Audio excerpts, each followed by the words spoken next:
Episode 3 of The Last of Us starts out similar both in the game and show, although it's Joel in the game who lays out the rules to Ellie first. Here's how this thing's gonna play out. You don't bring up Tess. Ever.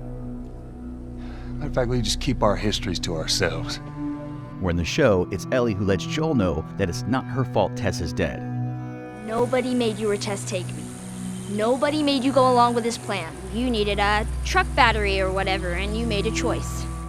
In the game, Joel lets Ellie know they are headed to find his old friend Bill since he may have a truck that they can use. A few miles north of here, there's a fella there that owes me some favors.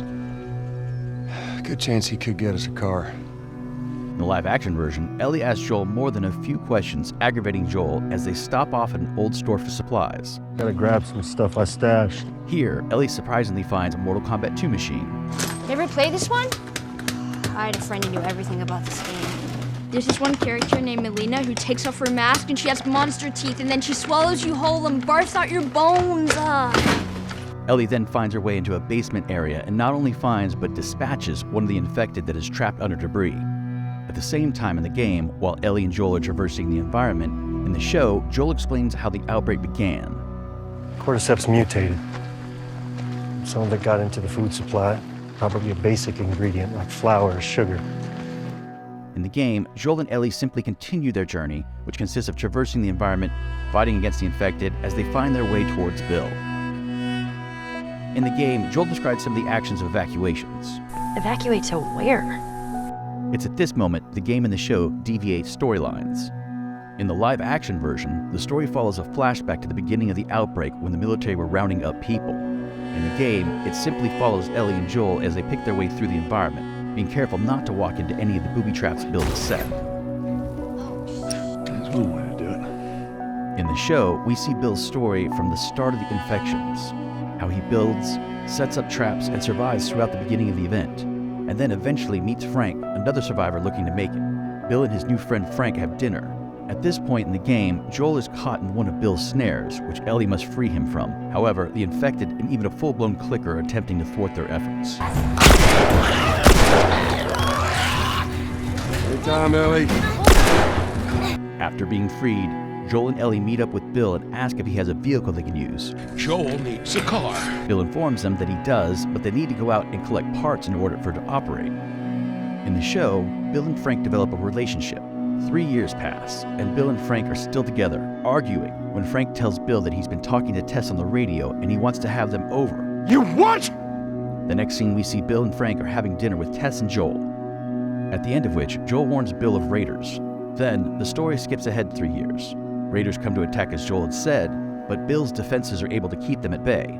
10 more years pass, and at this point Frank is suffering from what appears to be a degenerative disease such as Parkinson's. At the same time in the game, Bill is leading Joel and Ellie as they get closer to finding the supplies they need for the vehicle.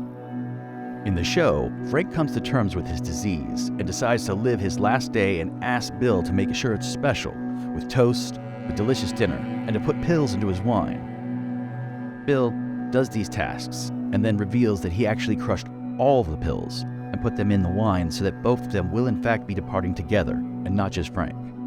At this point in the game, Bill, Joel, and Ellie come up against an enemy called a bloater, a big tough infected person that is hard to stop. Oh no.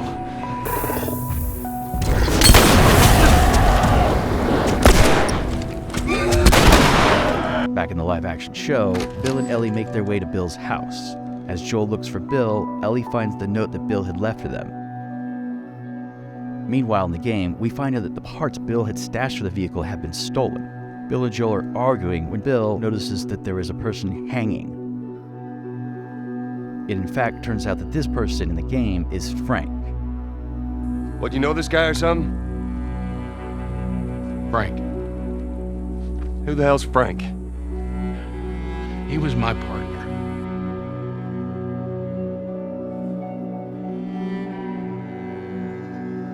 In the show, Joel tells Ellie his brother's in Wyoming and was a Firefly who may know the location of their West Coast operations.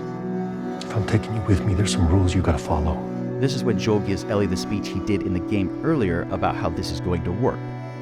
Then they grab the supplies, clean up, Ellie finds a gun, and they climb into the truck and drive off. In the game, however, the start to their trip is a bit harder to get going. as Ellie has to pop the clutch in the truck while Joel and Bill not only push the truck, but fight back the infected attackers until Ellie is able to pop the clutch and they get the truck started.